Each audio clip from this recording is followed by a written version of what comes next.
Hey, this is episode 2 of Shadowrun Returns.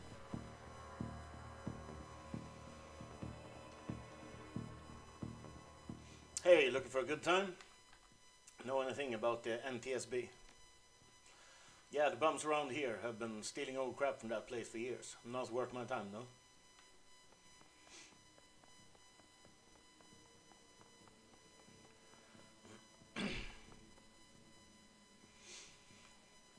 The guard looks bored. He toys with his gun absent-mindedly, like he might shoot something on a whim just to watch it die. Hey, you're about to trespass on corporate property. You look to get dusted, street scum? Officer Aguirre called me in. Need me to rule out if the killer bypassed security or if they were let in. Oh, of course, I'll open the gate. Aguirre is just inside the warehouse. Definitely no holes in our security here. Tip-top shape.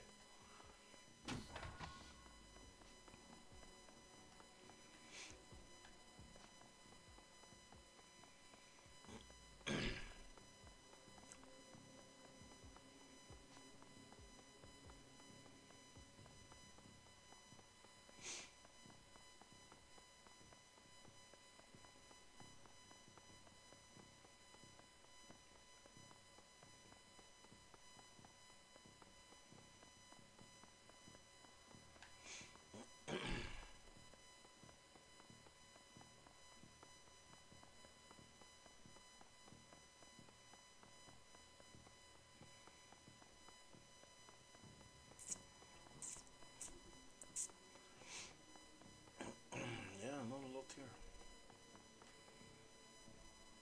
Except here, grenades. I don't mind if I do.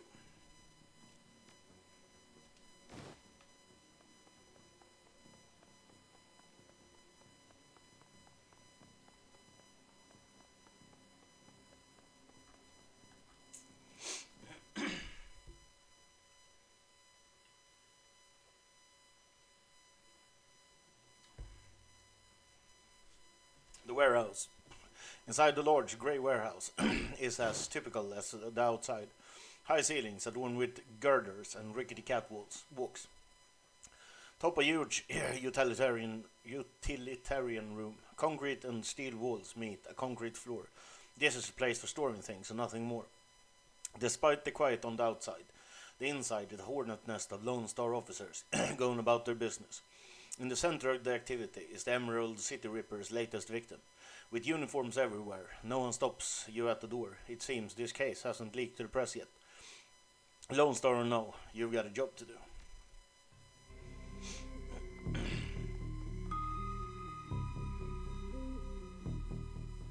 Took your sweet time, didn't you? You know the traffic these days. Film in. We had time to go over the evidence while you were en route. Turns out this might not be a Ripper murder after all. I left the computer on in the office over there if you want to see for yourself. The victim worked here at the NTSB warehouse as a black box researcher. The National Transportation Safety Board. This warehouse is used to go over the wreckage from plane crashes to try to determine what happened. The WIC was in charge of their highest priority investigation at the moment.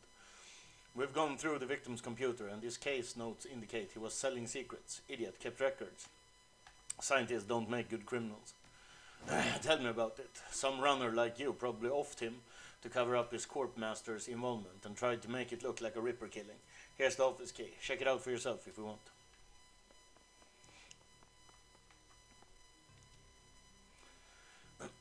Dystopia, surprised to see you here. Let me guess, Officer Aguirre tipped you off. Suppose you must have made an impression on him at the market yesterday, or your cred stick did at any rate. Haha. Anyway, surprise, we've got another Ripper victim on our hands. Looks like business is good for Dial Morgue these days. Ha, yes indeed. The victim's male, mixed Native American descent, age 38, based on the condition of the body. It looks like he was killed around 2 in the morning. Cause of death unknown. Several internal organs were removed from his body after death. Quite gruesome. I'm not sure if the killer even knew what they wanted before they started cutting. Not much else to tell you, really. He does have a lot of pre-existing scar tissue, so he probably had a major surgery at some point in recent history. Unfortunately, with the organs gone, I can't determine the nature of the surgery. Any idea which organ the Ripper was after this time? Well, the killer definitely took the lungs. The more I look at it, though, the other missing organs may just be eviscerated with the chest cavity. Is McCluskey getting any closer to a suspect? McCluskey couldn't find his ass with both hands. Don't tell him I said that, though. How's Officer Aguirre doing on the case? He seems like a real go-getter. Aguirre would love to solve it before McCluskey and get his gold detective shield. Plus, he'd love to see McCluskey suck it in front of his superiors. He's already tried to bribe me to keep information from McCluskey and slip it to him. I'm inspired by the tireless pursuit of justice. Did you take the money? He grins from ear to ear.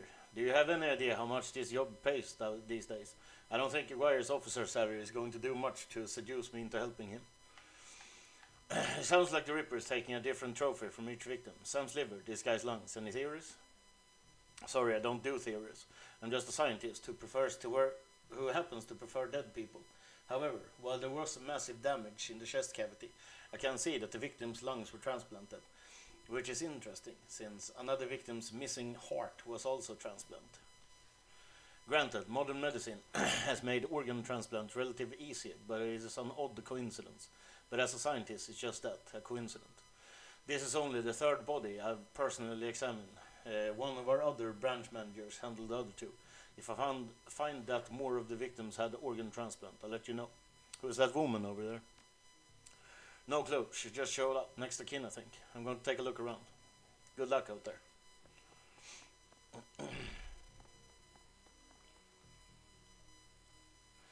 You're not a cop. She looks up, watching you warily. I'm independent. What's your relationship to the dead man?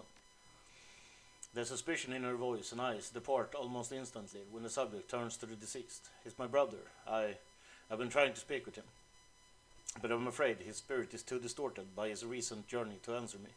You're a shaman? Yes, for all the good it's done me.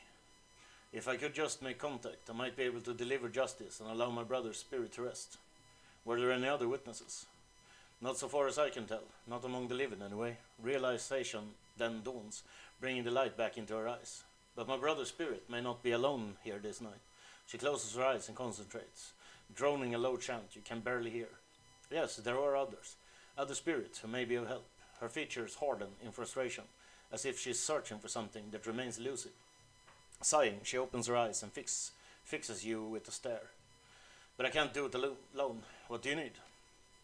This warehouse contains the spirit of plane crash victims trapped between worlds. They wish to help. They wish to be heard. And I think they have something to say about my brother's murder.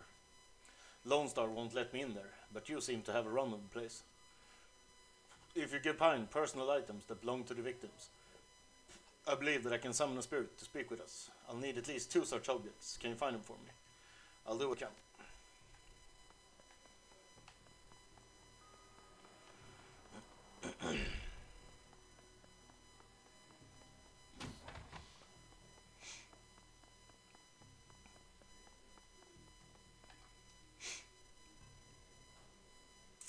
There's a large pile of old shoes on the ground next to the airplane seats. They could be discarded luggage, or possibly the shoes worn by the occupants of the plane at the time of the crash.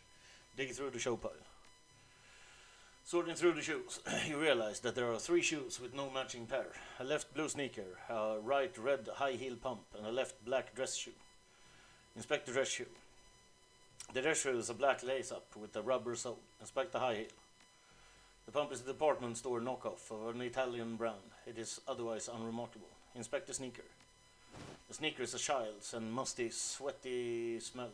Oddly, you get a sort of shock, as if from static electricity when you touch it. This must be one of the items the shaman was looking for. You take the shoe.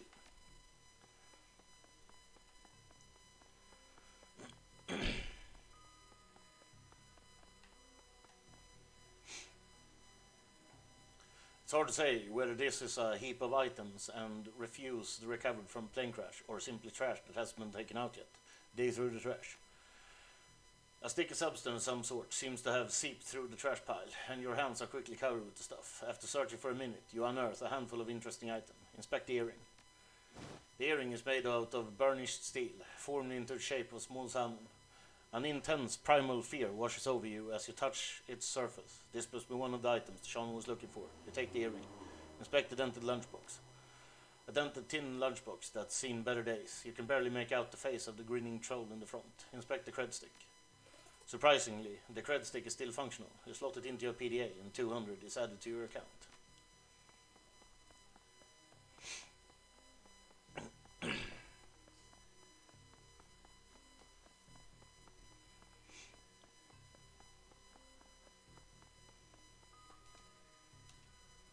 Don't need to go right now. The old poster depicts a svelte young woman posing with an assault rifle. I see. Guns and ammo, eh?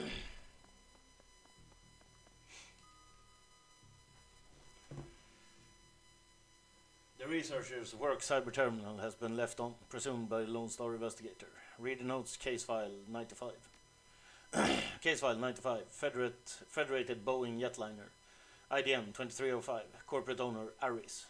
The plane had several mechanical issues resulting in a mayday at 3:04 a.m. on June 17, 2053. 2:45 a.m. the pilot reported that the altimeter was reading in the negative values. 2:49 a.m. the co-pilot takes over the controls as the pilot leaves the cabin to investigate the rear of the plane. Read the case file for 96. Case file 96, Pratt & Whitney unmanned, IDM 327, corporate owner Aris. Summary redacted, time load redacted.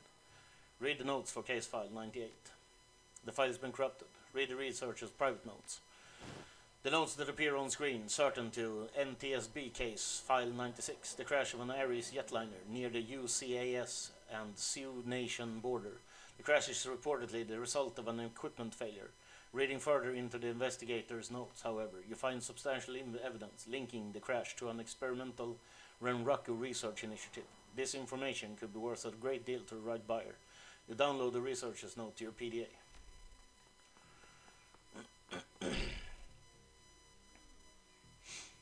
This appears to be the victim's locker. The door is slightly ajar. Inside, you see several of the dead man's personal items. Inspect the toothbrush. The blue toothbrush is still wet from being used. It smells of mint and cigarettes. Inspect the comb.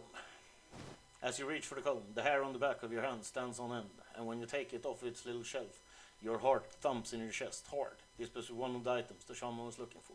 You pocket the comb. Leave the locker.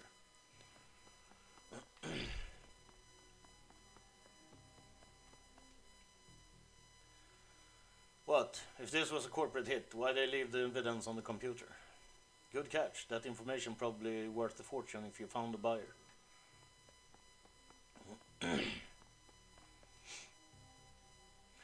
It feels as though you have found enough objects. Yes, here they are. You hand her the objects you've found. She closes her eyes and chants over them for a time. When her eyes open again, they're filled with tears. Thank you. These items are all I will need. It shouldn't take me long to... What the hell is all this?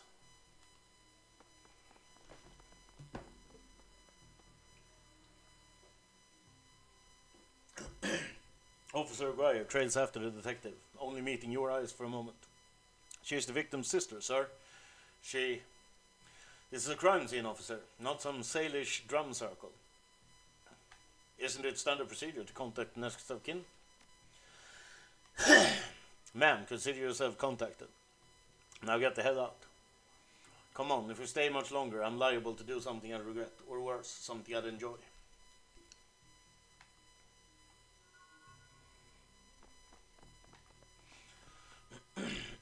That man is an ass. She stares daggers at McCluskey from across the warehouse. But there's no helping it now. I should just be grateful you were able to collect these items before those clods carted everything off. Can we still summon the spirit? Not from here, I'm afraid. Spirits such as these have domains to which they are anchored. We need to get back in here. Rent-a-cops like these won't tie up the place for long. Agreed, I expect it will be cleared by nightfall. You sure you're up for this? It may be a rabbit hole, but I have to get to the bottom of it. Whatever your reasons, I thank you. Now, since we have time, we should probably enlist some help. They may post security overnight. And I'm going to go out on a limb and say you know where to find the kind of people we need. The best money can buy. Good, I'll put up the money if you find the bodies. She produces a fistful of crumbled nyun from inside a leather pouch, starts to count it out, then shoves the whole wad at you. Meet me back here at midnight. The spirits will be strong then.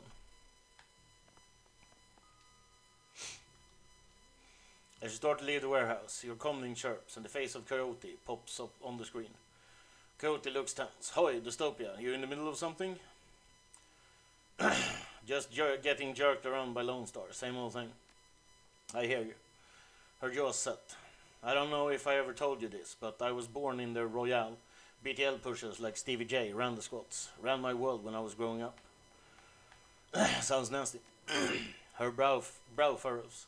It was, for all kinds of reasons. I have a cousin, Gino, who's been missing for months.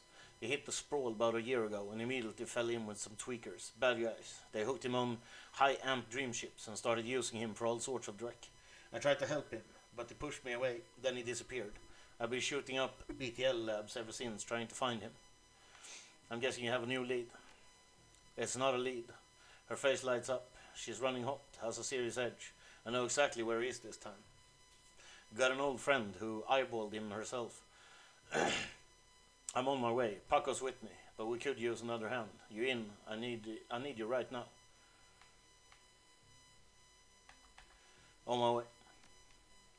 I knew you'd come. I'll send you the address. See you soon.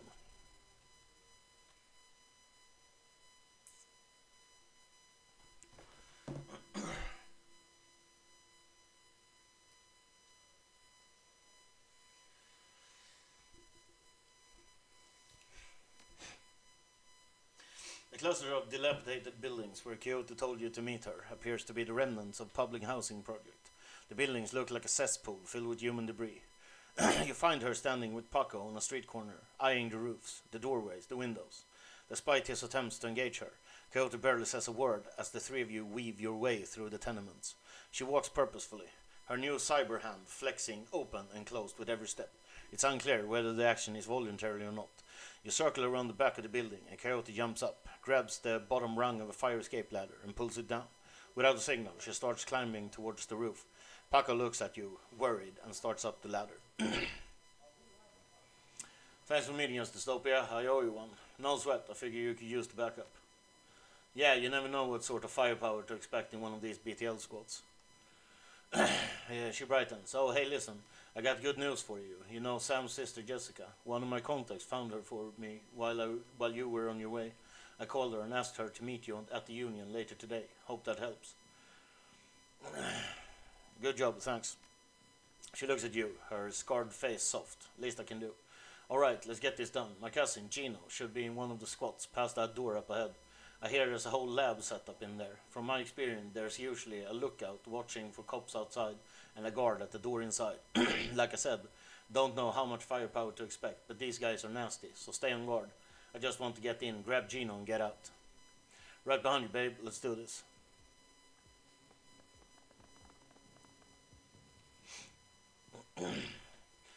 The orc looks twitchy, his eyes rolling in his head. He scans the three of you, looks past to see if there are others, licks his lips and nods throughout, as if going through some internal checklist. Hoi hoi, how you doing? Good day for a trip, ain't it? She leans in, whispers in your ear.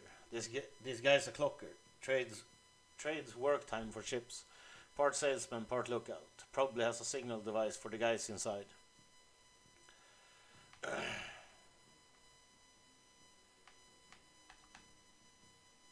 How does this place operate? How do I get in? That's the best part. The best part. It's a lab. They test the new stuff here. The hottest dreck. You can place a special order and they'll make it happen. You buy a pass card from the guy at the door. He'll get you in and out anytime you want. Then you can buy a beetle and slot in. Slot right there. Our guys guard you while you're shipped. Safest way, Summer. Safest way. Just let me in. I'll see you around after this. Probably see you lots.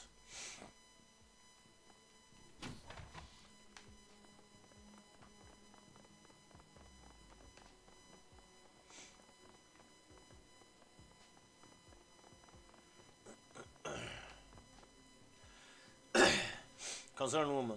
The woman is probably in her 30s, but hard times have aged her. She looks at you with concern. Don't do it, friends. Don't slot that dreck they're selling. BTLs are killers. Theirs most of all. You sound like you know from experience. She pulls her hair back to show you. No implant. Then her mouth tightens and her eyes well up in tears. I do, I know. Lost my husband, lost my son, my daughter. They use her to record. Tears stream down her face. Do you have a pass card to get in there? No, but Jamal has. My son's card. Took it off him when his brain fried. The man's down the hall. Don't know if he'll give it up, but that's between you and him. What kind of guards do they have on this place? She looks around, frightened, whispers. They're serious. This place is backed by the Yakuza. Japanese mafia, oh man. How many and what kind of firepower? There's a guy on the door, Charlie. He sells the passes to get in. He's not tough, blind in one eye. There's another 5 or so wandering around. 2 of them with bad news, covered in magic symbols. Mean. She's amped, ready. 5 or 6, that's not so bad. We have surprise on our side. Any chipheads inside the lab? Yep, all day, all night. And they can be dangerous too. Chipheads, dangerous. Once someone's shipped, they can send them any programs they want. Make them do whatever. Turn them into whores, killers, anything. We're looking for a kid named Gino. Know him? Who doesn't? He's here all the time. Gino's a clocker. Trades his time for chips. Like their little errand boy. I saw him go in there this morning. Hasn't come out, so I imagine he's riding a dream chip. Gotta go.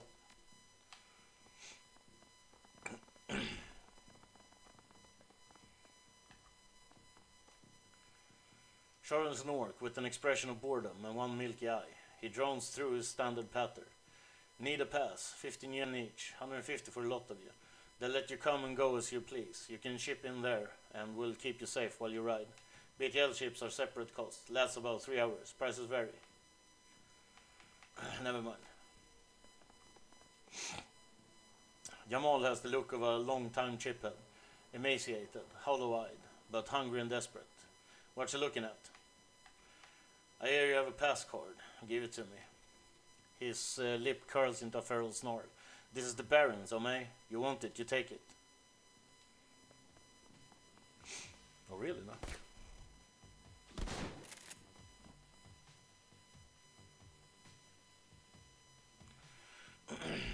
We go in that route, eh?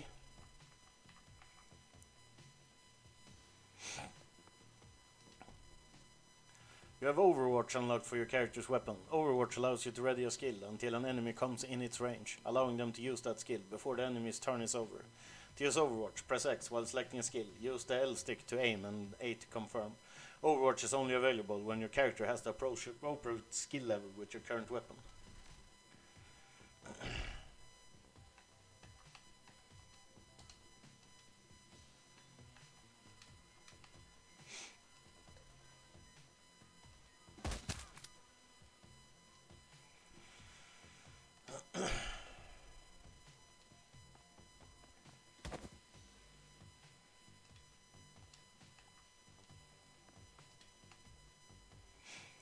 Does -1 AP, but reduces HP damage by 6. Can hit adjacent targets at ranges of 6 or greater.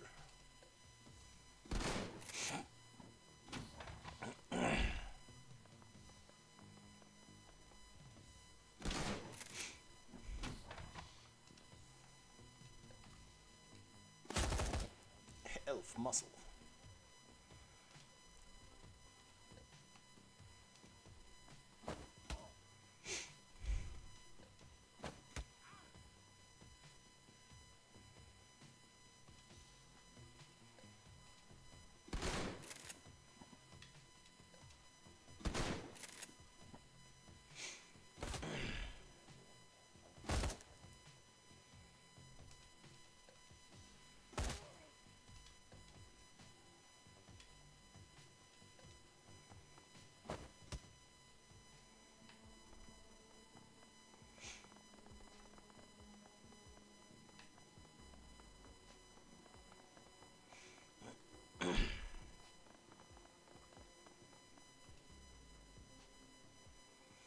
You pick up a worn and mangled notebook. It smells of sweat and alcohol. Leaf through the notebook. The notebook contains a list of illegal SimSense rides and the names of clients who have purchased them. Look for interesting BTL names. The better-than-life rides run the gamut from fantasies like I Can Fly to real-life recordings such as Bum Killer. The list of rides doesn't seem to have much value. Look for interesting client names. Upon further examination, the client list is more than a simple list of names. It also contains private information about some of the more well-to-do or connected clientele. It may be that the syndicate behind this lab is directing certain clients here to secretly extract information from them while they are under the influence. Take the notebook.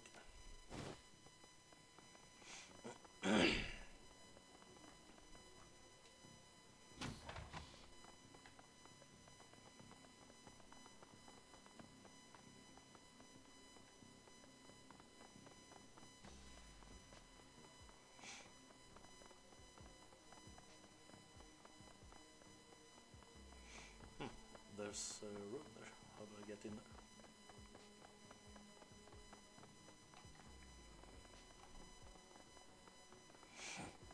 I guess I don't.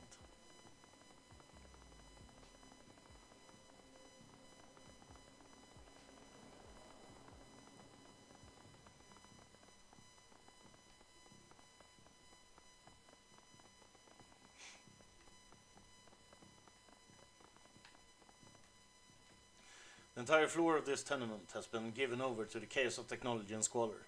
Across the room, a chromed-out Decker argues loudly with an armed thug, abruptly falling silent as they turn towards you. The shotgun-wielding thug squeaks in panic. It's the crew that took out Stevie J's place. I told you it was only a matter of time. The man with the cyberdeck calmly speaks with a heavily digitized voice. If you messed with the wrong BTL lab, aho, this is a Yakuza operation. With the push of a button, I can make these tweakers into my own personal killer puppets. You're fragged. Dystopia, don't attack any of the shipheads. They don't know what they're doing, and you could hurt Gino. No civilian casualties, got it. I have a concussion grenade. Better than fragging the tweakers if they get caught in the middle.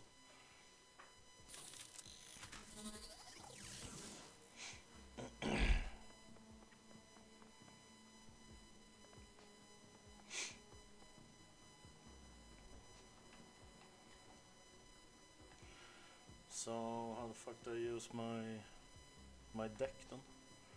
Oh, okay, there I jack in. Okay, I see.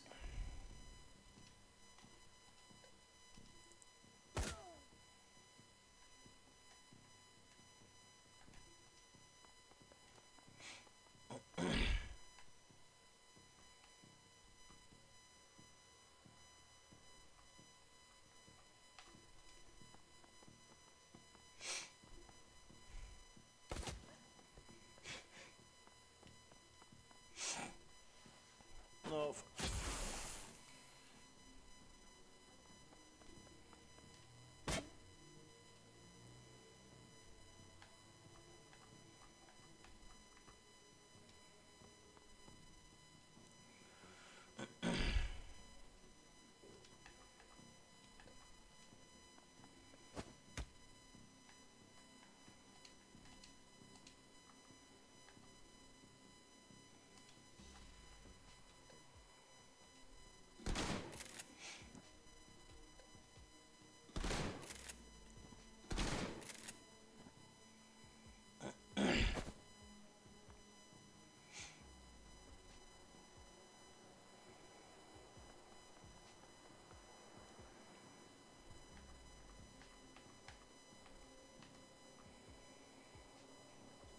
okay.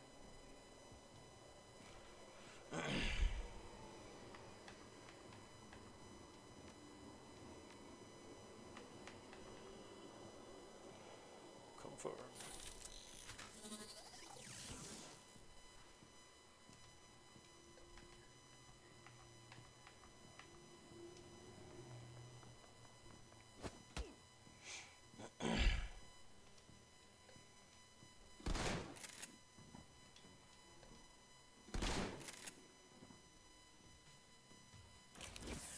Oh, what the fuck?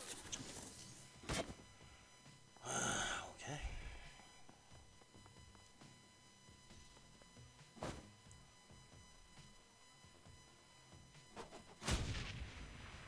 You're bombing your own fucking clients, you silly fuckers.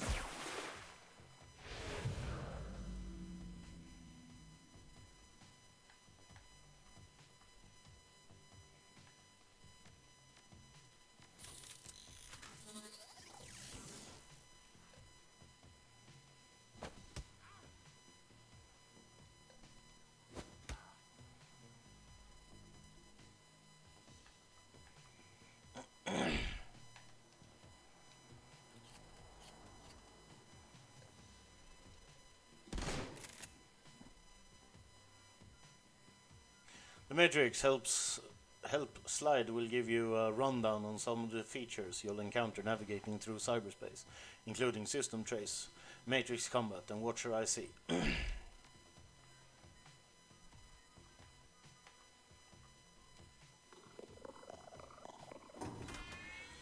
You're my domain now.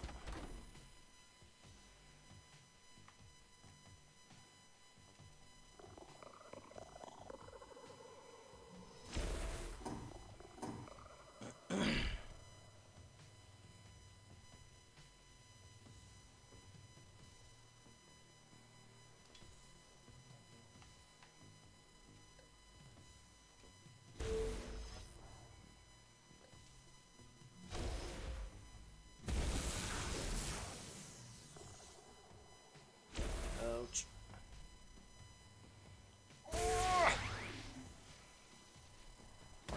Yeah, it was not good.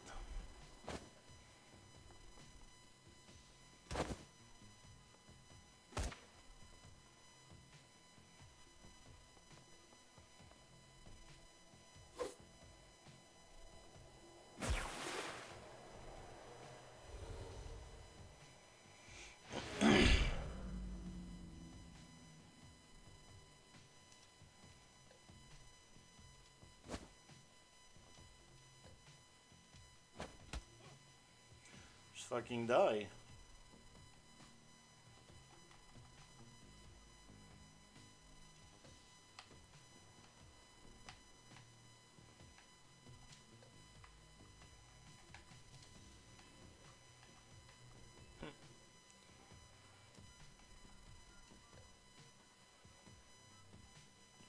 Why can't I? Oh, I'm fucking out. Okay. Not so fucking good.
Sure, I would like to rewind this segment to the selected checkpoint. Any checkpoints after the selected checkpoint will be lost. Creating a copy of this save game is suggested. Okay, sure.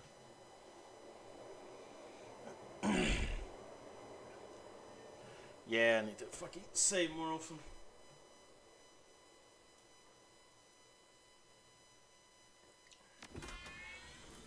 What the fuck, in the warehouse?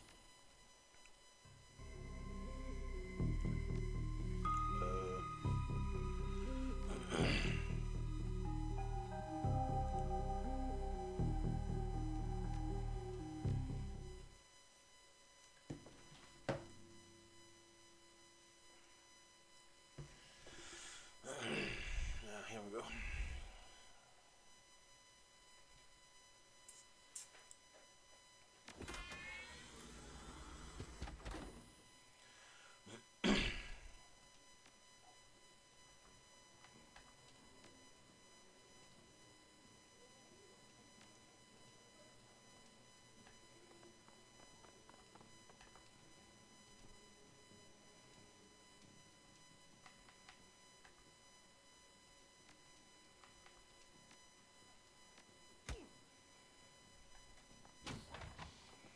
Glass jaw.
What?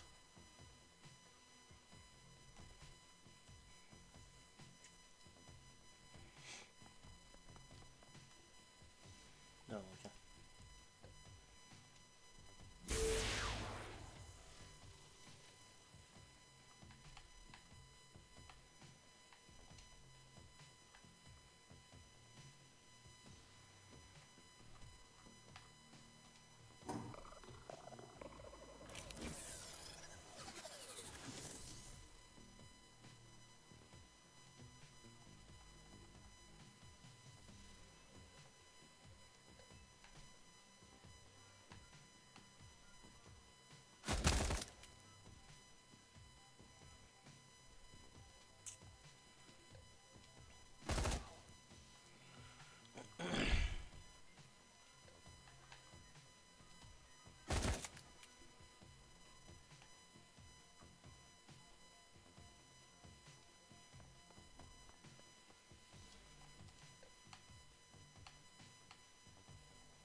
Oh, I have full health again. Okay.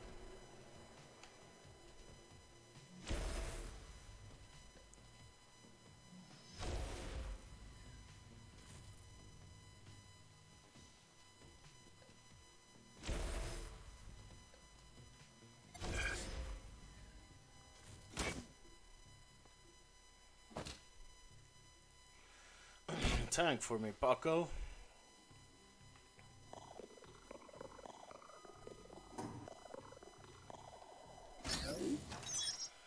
Better than life database management system. Gently wind down the puppets.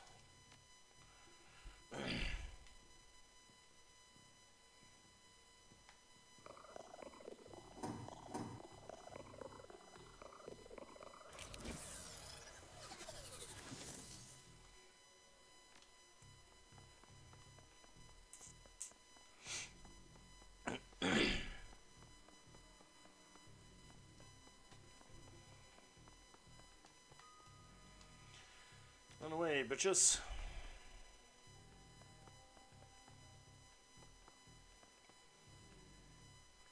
Is there an end combat button or something? Okay.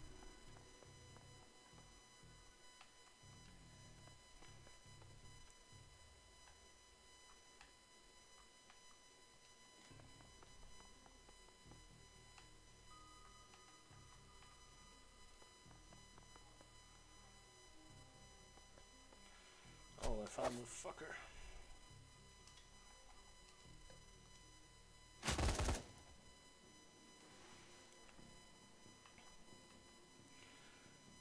Eat it.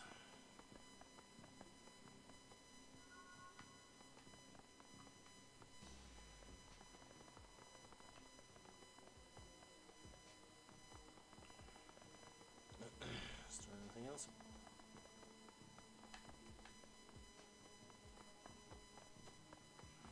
Something, anything. Not the whole fucking lot.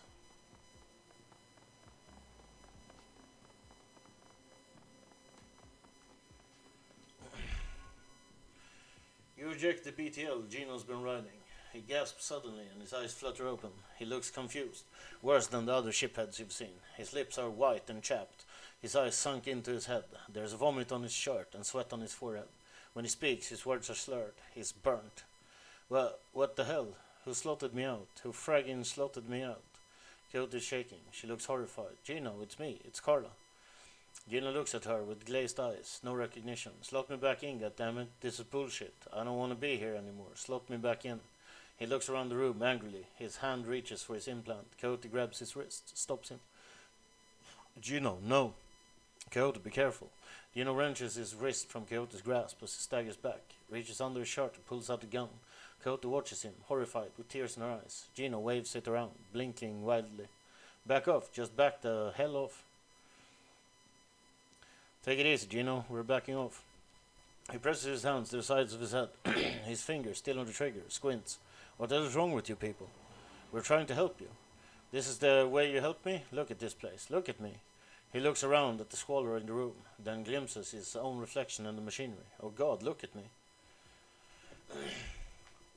There are drugs that can help you, Gino. We can go slow. He looks at Coyote, looks at you. Well, we'll go slow. He drops the gun and Paco quickly scoops it up. Coyote grabs him fiercely. He slumps into her arms and she rocks with him for a long time. Her head buried on his shoulders. When she looks up, she locks eyes with you, the deepest gratitude reflecting on her face. We're done here. I'm done. I don't need to step foot in one of these places ever again.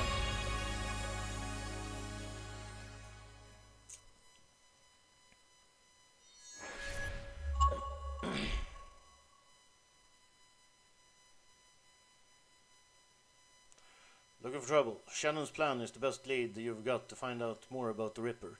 By getting back into the warehouse is going to require some support, in case the wreck hits the fan. The Seamstress Union will have exactly what you need, a fixer. Finding this necessary middleman and deal broker is the key to most plans involving Shadowrunners. A good fixer is worth the yen. It's the job to have the contacts and know who's good at what. They'll put together the team you need: medical support, skilled street samurai for muscle, or a Nova hot decker for matrix work. Running the shadows is a life and death gamble. It pays to hire the best Shadowrunner you can.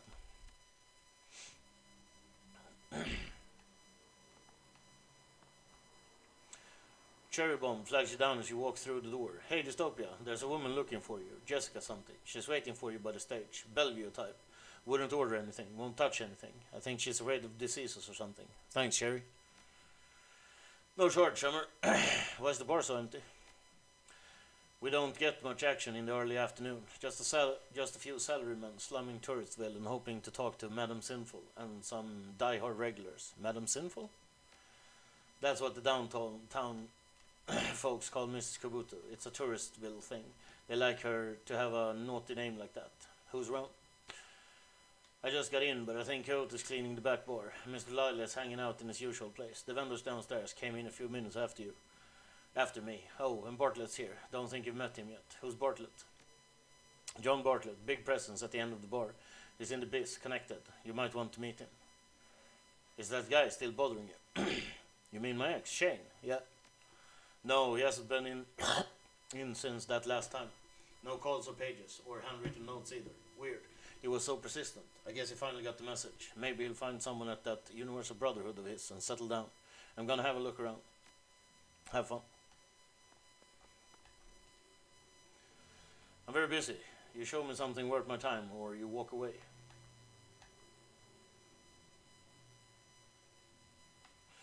Got a juicy list of BTL clients, straight from the Yakuza Syndicate land. That's dangerous info. I'd rather not handle it, so how about 600? Deal. You change your mind? Data from the NTSB. Renrucker would pay to keep it quiet, and Ares would pay to know what it is. I've gotten 800 yen for something like that. Deal.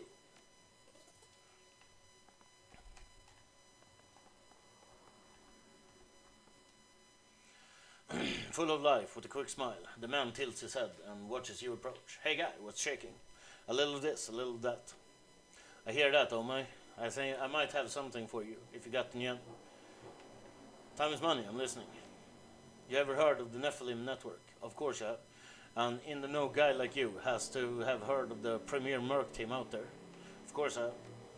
Then you know you can hire us to run with you when you need expert help, not just any tube calling himself a runner. We cost more, but we're worth it.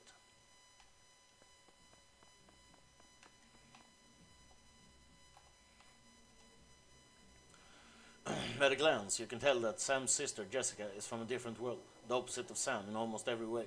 Her suit is tailored, her eyes are sharp, and her style exudes authority. Miss Watts? Jessica Watts? She eyes you up and down warily. She does a good job of hiding it, but it is clear that she is well outside of her comfort zone. Yes, and you are. Name of Dystopia. I used to work with your brother Sam. I should have guessed. How's that? You look like the type. Seedy. She seems to instantly regret saying it. I'm sorry. Look, I just want to understand what's going on here.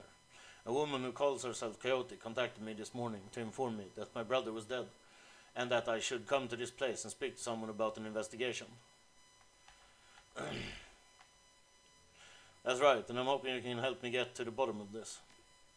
I don't know what use I'll be. Just answer a few questions is all. All right, but she then furrows her brow, regarding you with more critically. You're not with the police, are you? I'm getting that a lot lately, but no. By the look of her face, she is clearly struggling with this. I'll be honest, I would just as soon put this all behind me, and the fastest way to do that is through the proper channels. Surely there is an official police investigation going on. Why not let the professionals handle this? I am a professional, but you must have better things to do than waste your time searching for whoever killed my low-life brother. First, Sam was my friend, and second, I'm being paid for my troubles.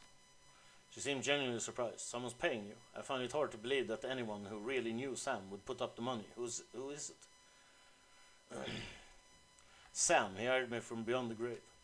I don't understand. It's called a dead man switch. It triggered when he died. Am I to believe that my drunken sot of a brother hired you to find the person who killed him after he died? Her boardroom mask drops momentarily, and in a sigh, she reveals a brief glimpse of real emotion. I left Seattle to get away from Sam and his bullshit. Now I'm back. He's dead, and I still have to deal with him. Jessica composes herself, and in a breath, the mask is back in place. Listen to me, Dystopia. You seem like a decent person, but I'm trying to move on with my life. Our mother killed herself last year, and Sam, well, Sam was Sam, you know? I worked so hard to put my family issues behind me. I don't want to see this drag on. I would love nothing more than to give you closure, and quickly.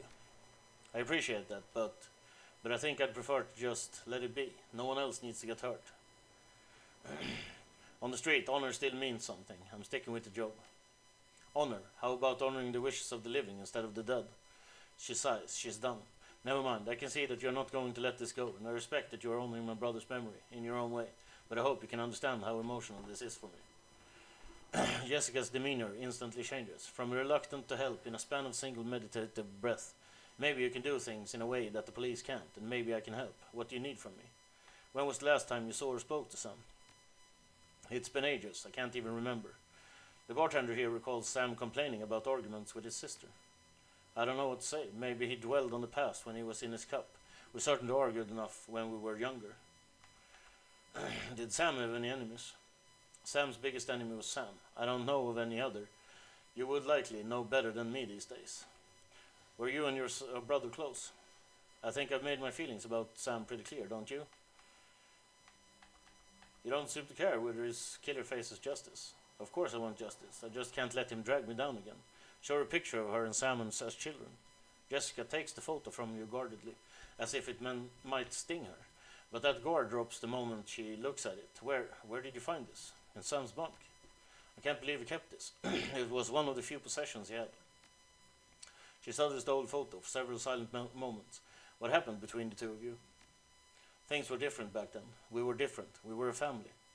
Then after our father died, things began to change, and we couldn't get back to a new normal. With our dad around, there was always a reassuring order to our lives. But after everything got mixed up, you can never really appreciate the importance of a person in your life until they're gone.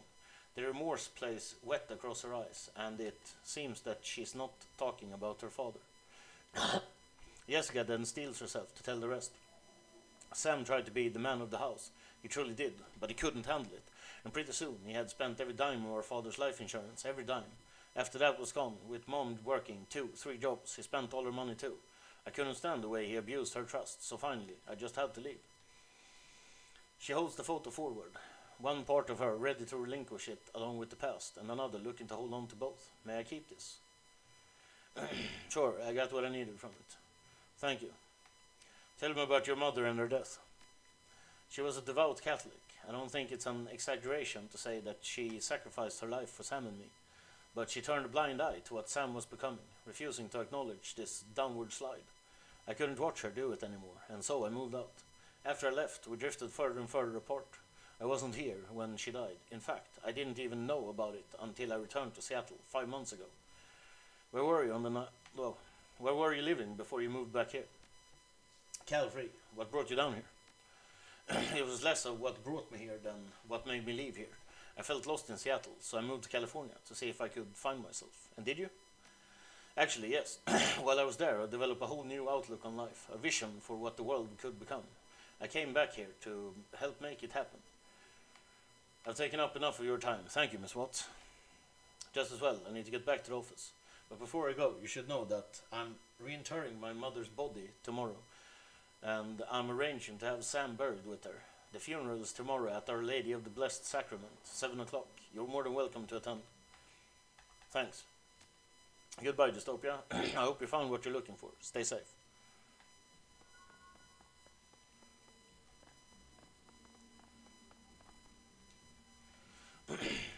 When Kyoto sees you, her eyes glisten with gratitude. There he is, the man of the hour. How's Gino doing? Hard to say. He's pretty burnt, malnourished and dehydrated too. Paco's taking care of him. He's got friends who know about that kind of thing. She smiles. He's a good man, that Paco. The world looks pretty different to me, now that I've got Gino back. You still gonna be a runner? She looks at you, confused. Hell yeah, I'm gonna be a runner. I am a runner, oh my. I just play bartender to make ends meet. See you around, and don't forget about me if you need some backup of your own.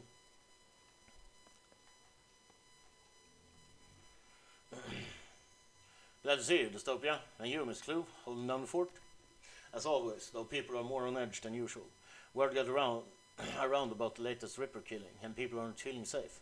And when people feel unsafe, they either go to ground or they huddle up. You notice how empty the streets are these days? That's because everyone's either locked in their squats, holed up in places like this, or seeking refuge in the nearest Universal Brotherhood chapter house. Safety in numbers, chummer. Now that we need numbers here, I got it covered.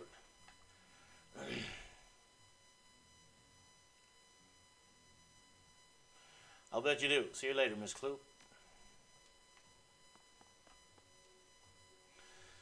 If you're talking to me, there is business to transact, am I right? Of course you're right. It's your job to be right. This is correct. You're a smart guy. What can I do for you, smart guy? I need to put a crew together. You got scratch, or you're planning to pay me out of your earnings? I can pay the runners up front. Excellent. We agree on terms. I've got some runners on call if you've got any special requests. I got some stuff to take care of first. Let's see them. Let's see what... Or maybe I can't cancel them. Yeah, I can exit. Okay.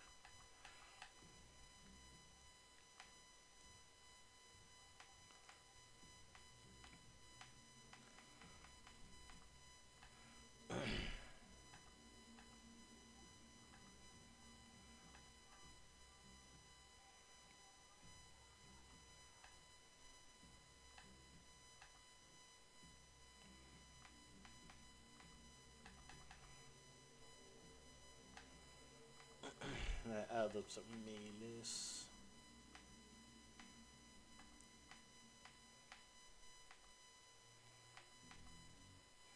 And yeah, I got a shaman, so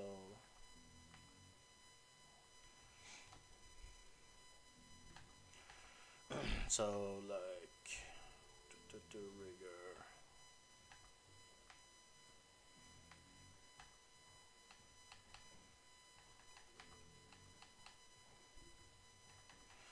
It's a 13 plus 1250. 2550. Okay, that gives me something to work with.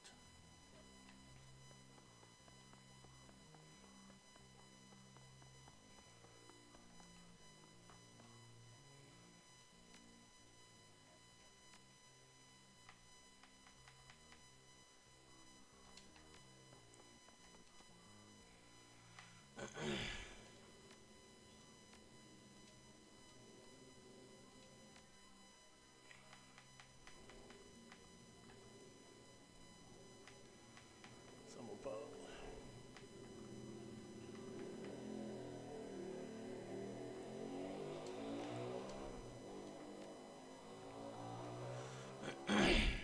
Okay.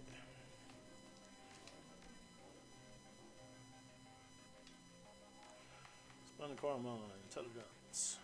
5, 5.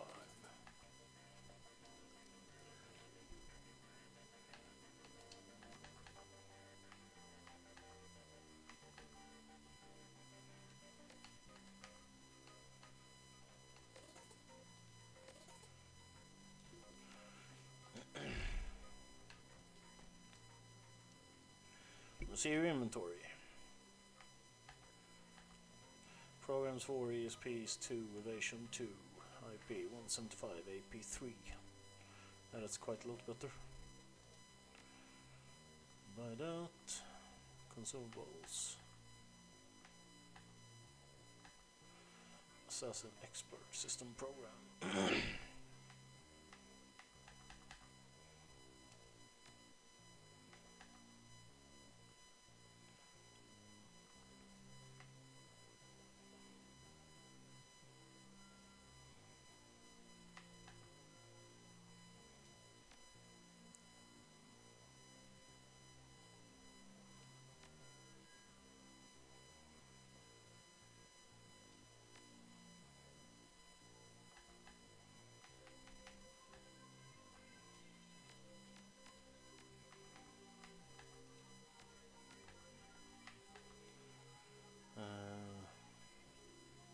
Where's my cash?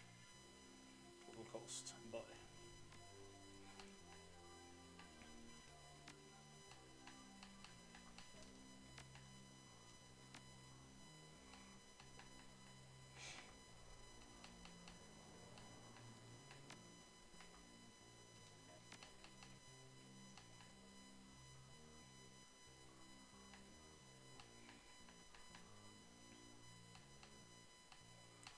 Oh, actually, I should have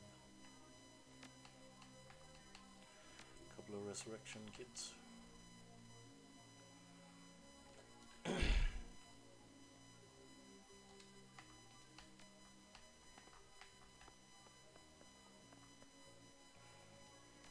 Guessing I can't. Oh well, I should be able to sell to the dock.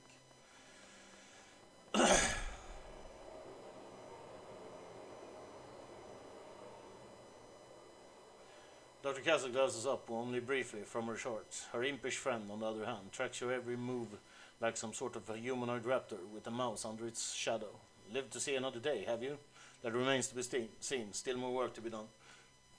So long as you end up here in the end and not on some organ grinder's table, I'm satisfied. Granted, a repeat customer means a person courting death more often than any good doctor should condone. But I don't suppose I can dissuade you from your course of action. Sorry, Doc, job's not done. Very well, then let's talk about how I can help ensure you make it back here back alive once more. How'd you fall in with this operation anyway, Doc? Dr. Castle pauses in her work, setting down her tablet and appearing to grow introspective. I suppose you might expect that I had a fall from grace. Certainly, that is the case with many of my peers. If not that, you might think that I was compelled to do this because a friend or family member became a Shadowrunner, and I hurried to their assistance one fateful night. But the reality is that I grew up knowing this is what I would do with my life. My parents were both Shadowrunners and very successful ones at that. So successful that they retired in a very large house and raised a litter of kids who grew up hearing the impossible tales of their parents' younger years. Of course, we were expressively forbidden to follow in their footsteps. We were all expected to attend university and take full advantage of the opportunities they had fought so hard to give us. So mom and dad were proud to see me pursuing a medical degree, and they had only minor reservations about me applying that expertise to the treatment of Shadowrunners. After all, they never would have survived long enough to meet and fall in love if not for the ministrations of several street dogs along the way. So, so I suppose you could say I was born into this life after a fashion. She picks up her tablet and resumes her work. Is there anything else I can help you with? Let's see your medical supplies.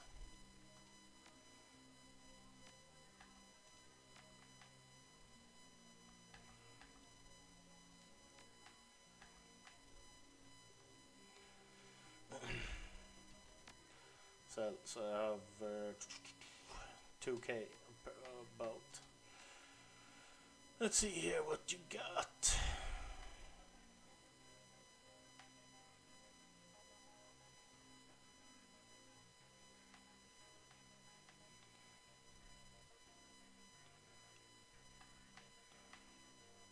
Oh, can I have another one of those?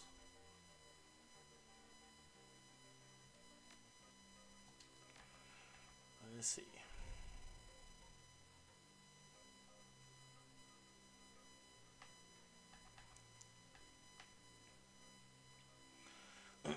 Body.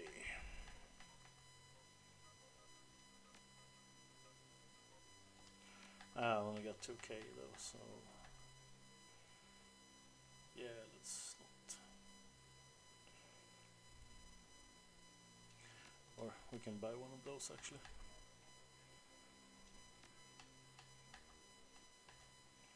And an arm. Cyberware causes essence loss, but we already went through this. You can't have less than one. Yeah, that's fine. Never mind. Oh yeah, right. Fuck. I was gonna buy a trauma kit.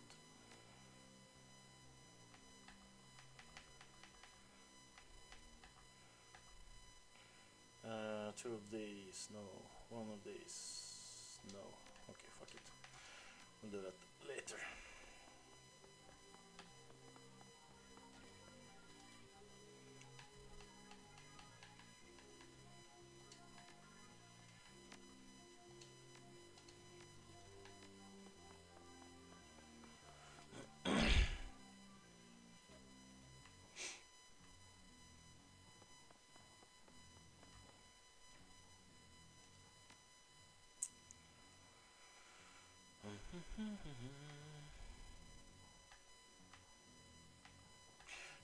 Maybe I want an adept actually.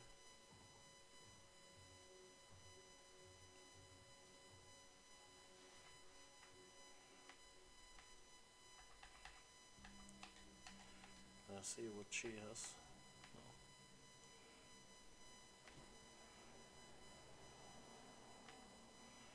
No. This one has buffs and healing. This one has a lot of attacks. Is that an attack though? A magical explosion that ignores normal armor and targets willpower. Mana ball.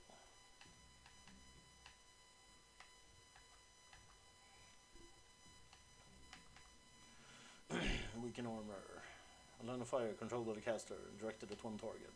Powerful magical bolt that ignores normal armor and targets willpower.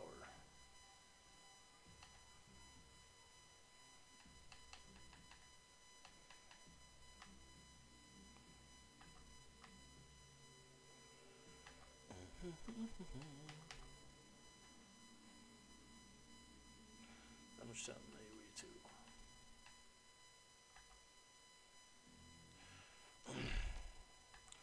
Flonius and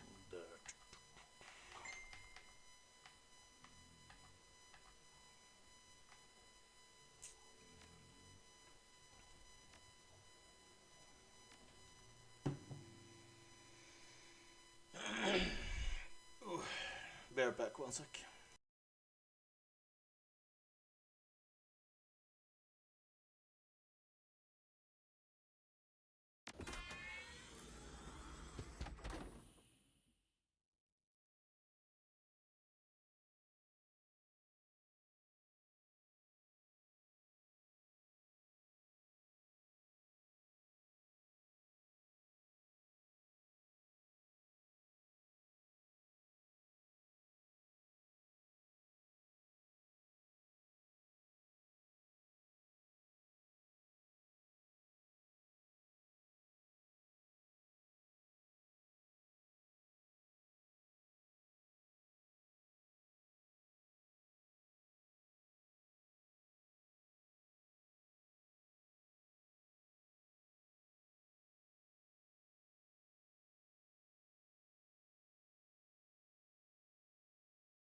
Return to the docks. You return to the dock to meet Shannon Halfsky.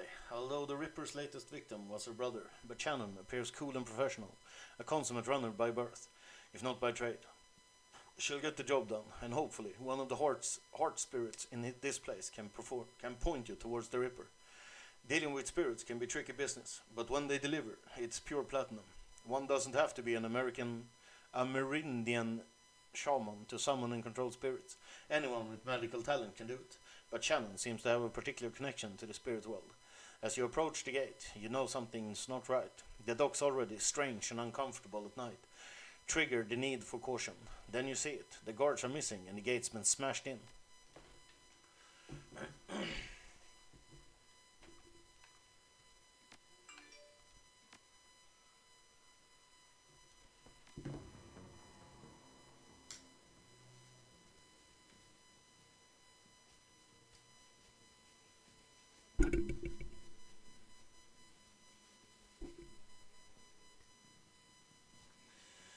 About time you showed up. Looks like we weren't the only ones who wanted to take advantage of the situation. A bunch of mercs has locked down the area. I don't think they're here for us though. My guess is there's something worth a bit of coin left in that warehouse. Shouldn't be much of a problem.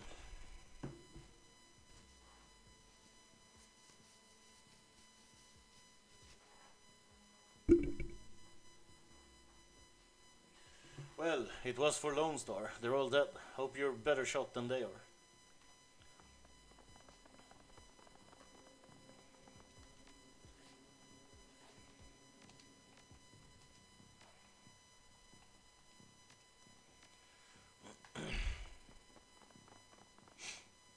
Scrawny guard, you there. This block is off limits. We've got a gas leak on the docks here. No loitering. This guy doesn't look like one of the hired mercenaries. Hey, are you even listening? Get out of here.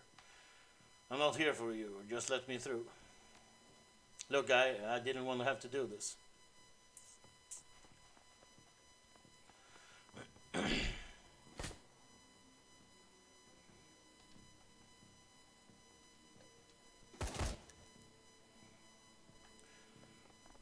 Yeah, it didn't end up too well for you, did it?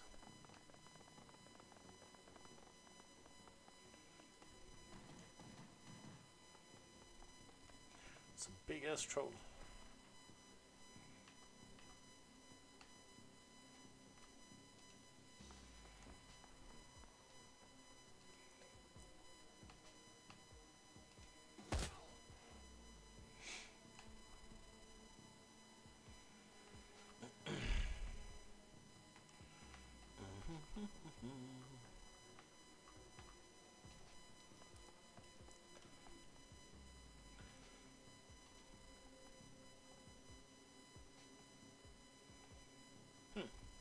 doesn't have any summons or anything.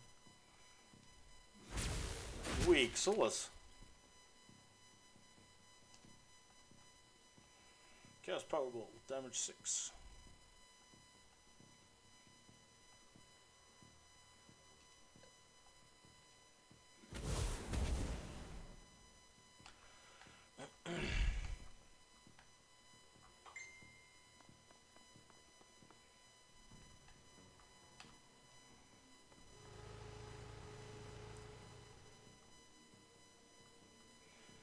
Oh, okay. So that's how you do it. I guess. Choose a mode of control for this drone. Control gives direct access to movement and combat. Hold will keep the what?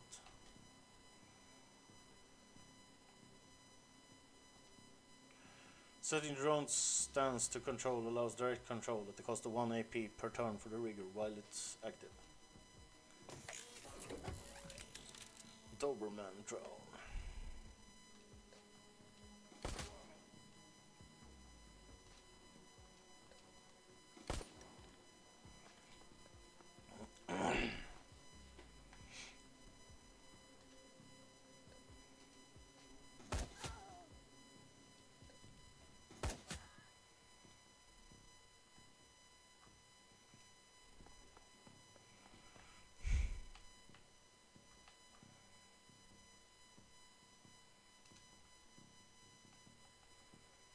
Here we go.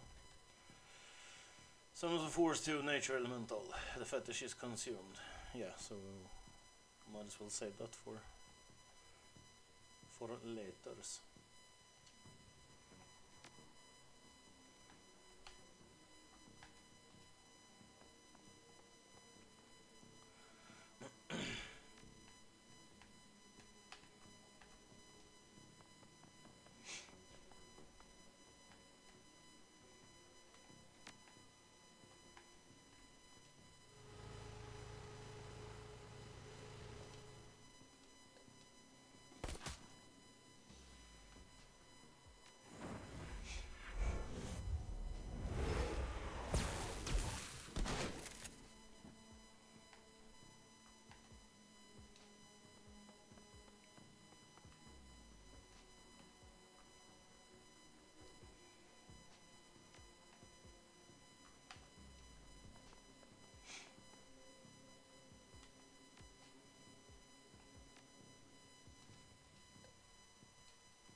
As soon as the last mark hits the ground, the dock becomes eerie silent.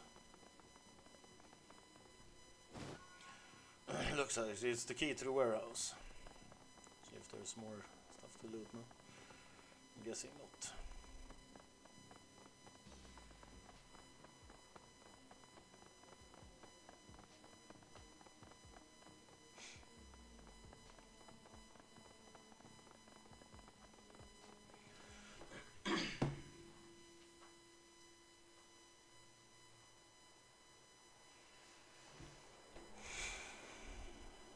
Spirit Talk. You head inside the darkened warehouse with Shannon. Her eyes have that far-off gaze associated with looking into the astral plane. When the world changed, the Native American tribe made a resurgence as well, demanding a place in the new world. They got it. The Salish Sidai Council now represents 8.6 million Amerindians across the multitude of tribes, Salish, Maka, Sinsiarash, and others. They've adapted it to the awakening better than other nations, thanks to the deeper connection to the world, both physical and spiritual. You can see that connection alive in Shannon now. You notice the shift in her focus as she returns to the present. She nods to you. She can sense the spirits in this place. Now you just need to find them.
sås.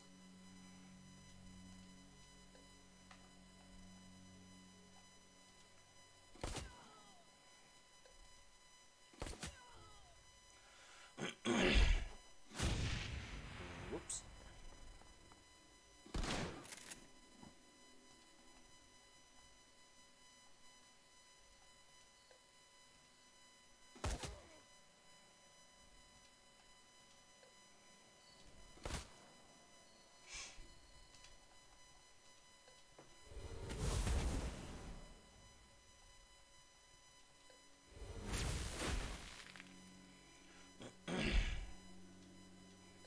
Spells are a bit weak.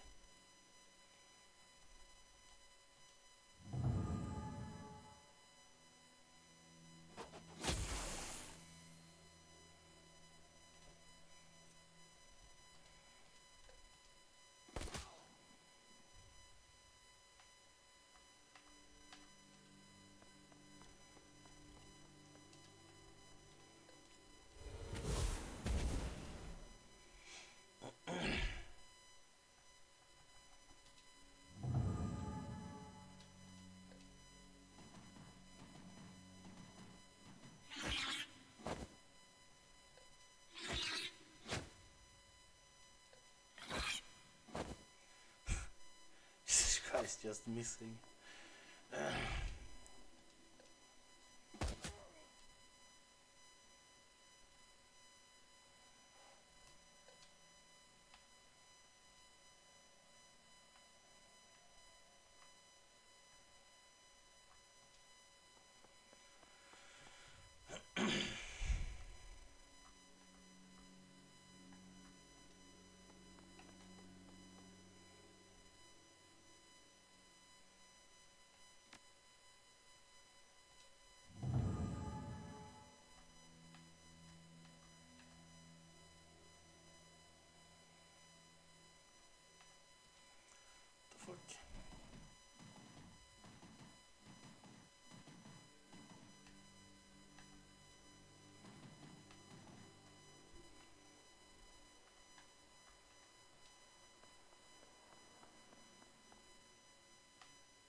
anything? Nope.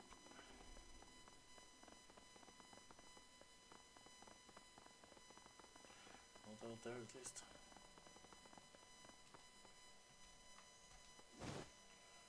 Ares flight recorder.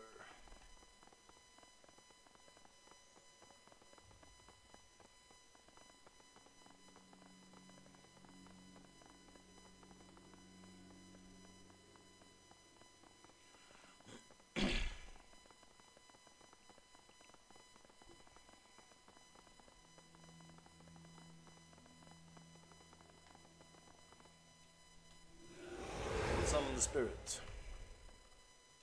Forgotten souls. The air grows cold, and the spirits of dead children coalesce from the vapor of your breath. Their cherubic faces are burned, and their lips quiver as if they are about to cry. But their eyes are round and vacant, and they glare at you, now unblinking. We are the innocents who have perished in the flames, choking on smoke. As we fell from the sky, crying for our mothers, you bring anchors to your world, which was once home to us, and we will use them to testify. Show the first magical fetish to the spirits. We no longer see the world of flesh seeker, only the essence of auras of living things. Words, though, words may echo through the veil, and sometimes we may hear them.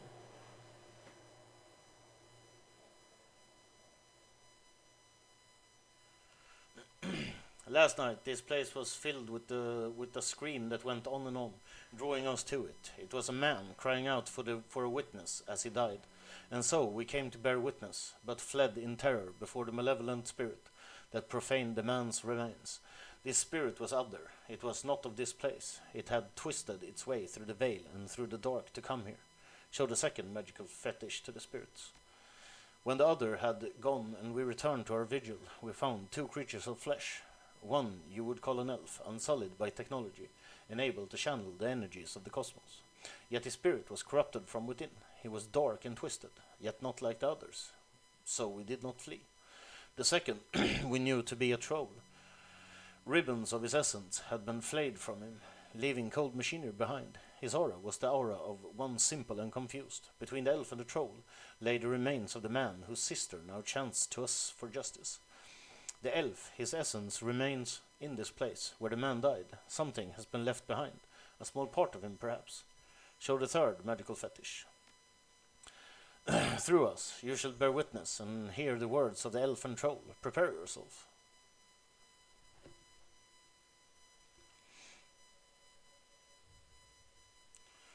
Your stomach lurches as the spirit passes into you, a heavy presence settling somewhere deep within your soul. You simultaneously feel like a driver and passenger, as time folds on itself, and you experience the moments after the murder that took place here, the night before. You don't do so much as see the elf and the troll as feel them. Meticulous elf. You idiot, there's no need to anesthetize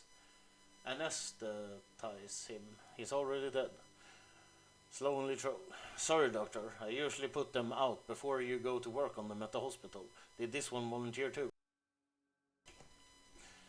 He lets out a little giggle. Yes, they all volunteered. Just like I volunteer for this bit of butchery.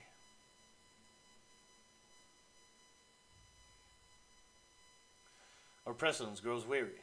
Spirit, can you tell us any more? The spirits begin to fade, all but the one. Its eyes harden, and it takes full measure of you, as if to commit everything about you to memory. No, we must not stay. With the spirits gone, the young shaman releases her hold on the magical tether, connecting her to the other realm. She reels from the backlash, or perhaps from the emotional toll of knowing her brother's last moments. They saw him. They were with him when he died. You alright? She takes a series of controlled breaths, only shuddering from the first few. No, but I will be. I don't want that for him. Not what those poor souls have endured. My brother deserves to be free. He will be, once we find his killer. Yes, the elf and the troll. We have to find that piece of the elf. Find that piece of the elf the spirit spoke of. It's our best hope of stopping this.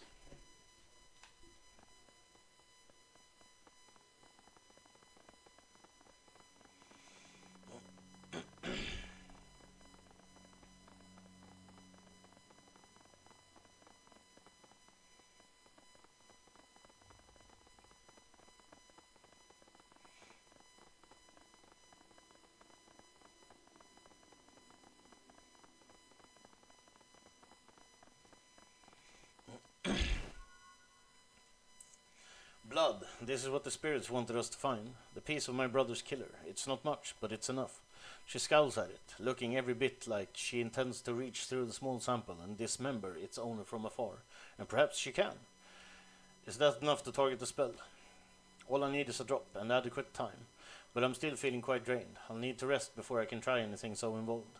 When I'm able, I'll commune with Bear, consult the spirits, and do what must be done. But in the meantime, you might take some portion of the sample to pursue a more conventional avenue of attack. I have some friends who might be able to help. Good, let me know if you learn anything about this elf and troll pair.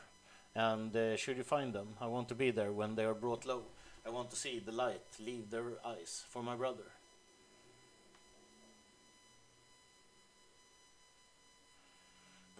As long as the need for vengeance doesn't endanger the hope.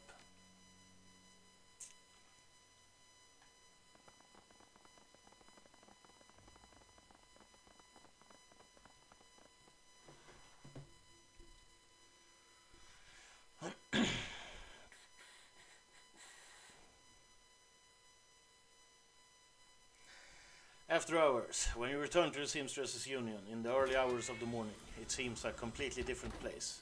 Bereft of the normal crowd that haunts it, the bar feels desolate, almost abandoned. It's eerie, like the back hallways of a hotel or shopping mall. But you finally have a break in your case, a sample of the Ripper's blood. You just need to find someone to help you analyze it. Without its colorful staff, cast of regulars and posing tourists, the Union feels hollow. The front bar and lounge are deserted except for a handful of janitors.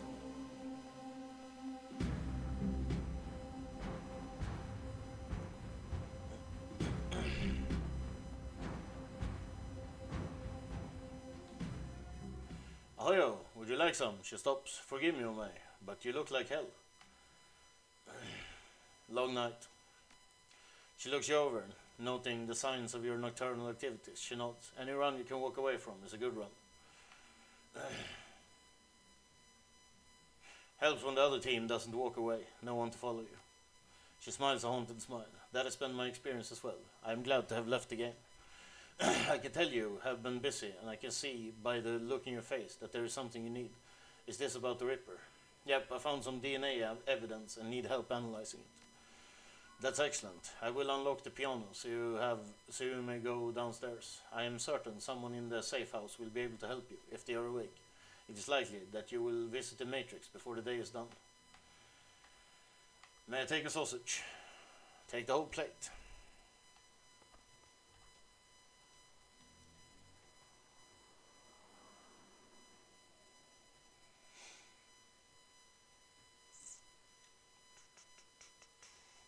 The digital world. You've been doing a lot of legwork on this job, but it's going to require a trip to cyberspace and back to ID the Ripper. The Matrix, the cybernetic analog of Inside the Grid, the worldwide computer network, a digital world, information brought to life. Inside cyberspace, your avatar does all the work, while your meat body's left behind. All around your avatar are pathways to other nodes filled with data, IC, counter-intrusion programs, and other jacked-in runners. Cyberspace has as many dangers as the meat world, and more. Locked doors, security countermeasures, and black eyes that can fry the Decker's brain. Every movement you make in the Matrix can be tracked if you aren't careful. Get the dump shocked out and your brain gets fuzzy for a bit. Get hit by an enemy Decker, you can die.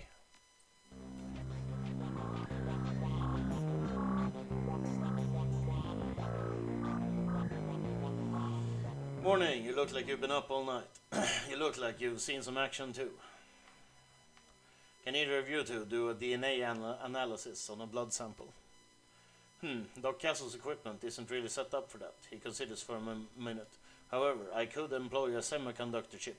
It could decode DNA using a voltage change instead of light. That would eliminate the use of highly expensive equipment that would be required otherwise. He brightens. I just read a journal about it, so the information's still fresh. Frankly, it should be easy. What do you want to know about it? The owner's identity. Ah, that's beyond me. All I can do for you is the gene code sequence. But that's where I come in. David, if you can get me that code sequence, I'm sure we can track its owner down via a matrix run. Will do. Let me have the DNA you want to test. Give Fry the blood sample. Dystopia. When David gives me the sequence, I'll jack in and help you trace the blood sample back to its source. Whiz, get to work. A question, if I may. Whose? I think it's the Ripper's blood. No, Drek. He turns to Johnny, excited. Wake up, Johnny. You got work to do in Dystopia. If you need any gear, I'll be right here. I just got a second wind. Meet you at my rig, Dystopia.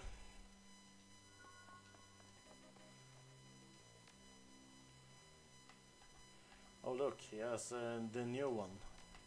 But I have no cash. I am broke!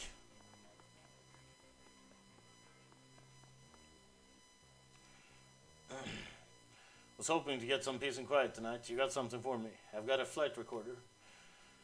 Wouldn't happen to be an Ares flight recorder, would it? Some very powerful buyers are looking for that right now. I can get rid of it for you for, say, 20%. That leaves 2,000 for you. Deal. Pleasure doing business. Now I got cash.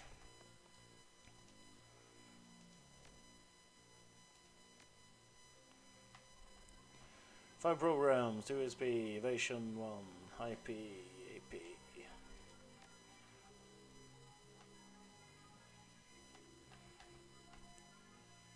Of course, now he has level 2 of everything.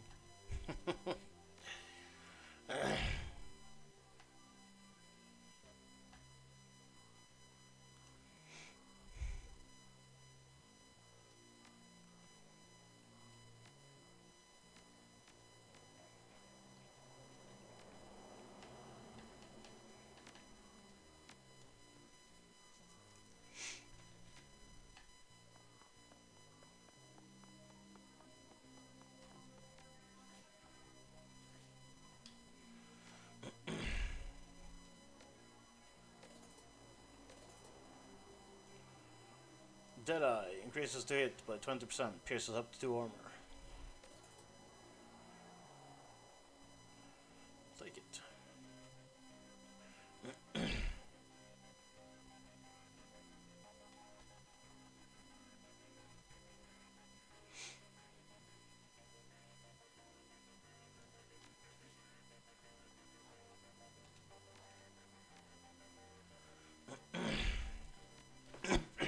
Okay, that's gonna be it for now, but thanks for watching, and I'll catch you guys later.